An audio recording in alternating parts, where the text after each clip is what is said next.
কোটা সংস্কার আন্দোলনে নিহত 7 জনের স্মরণে বিএনপির পূর্ব ঘোষিত গায়েবানা জানাজা কর্মসূচি বায়তুল মোকাররম মসজিদের উত্তর গেটে হওয়ার কথা ছিল, যদিও পুলিশি বাধায় তা পালন করতে পারেনি দলটি। একই সঙ্গে কর্মসূচিতে অংশ নিতে আসা বেশ কয়েকজন নেতাকর্মীকে পুলিশ আটক করেছে বলেও বিএনপির পক্ষ থেকে দাবি করা হয়েছে।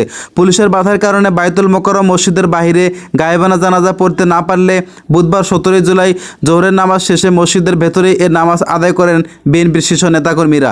এ সময় বিএনপির মহাসচিব মির্জা ফখরুল ইসলাম আলমগীর বলেছেন, গায়েবানা জানাজায় অংশ নিতে মুসল্লিদের বাধা দেওয়া হয়েছে।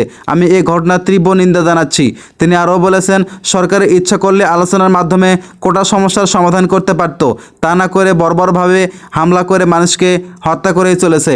গায়েবানা জানাজার শেষে বায়তুল মোকাররম উত্তরগেটে গিয়ে থেকে উপস্থিত গণতন্ত্র মঞ্চ ও বিএনপির কিছু নেতাকর্মী স্লোগান দিলে পুলিশ তাদের ধাওয়া করে। এরপর তারা ইট পাটকেল ছুড়তে থাকে। পুলিশ পাল্টা রাবার বুলেট ছুড়ে তাদের ছত্রভঙ্গ করে দেয়। বিএনপির পক্ষ থেকে বলা হয়, বায়তুল মোকাররমের উত্তর গেটে বিএনপির এ কর্মসূচি ছিল। সেখানে যাওয়ার পর বিএনপির সংগঠন G9 এর সাধারণ সম্পাদক সাখাওয়াত হোসেন কয়েকজনকে আটক করে পুলিশ।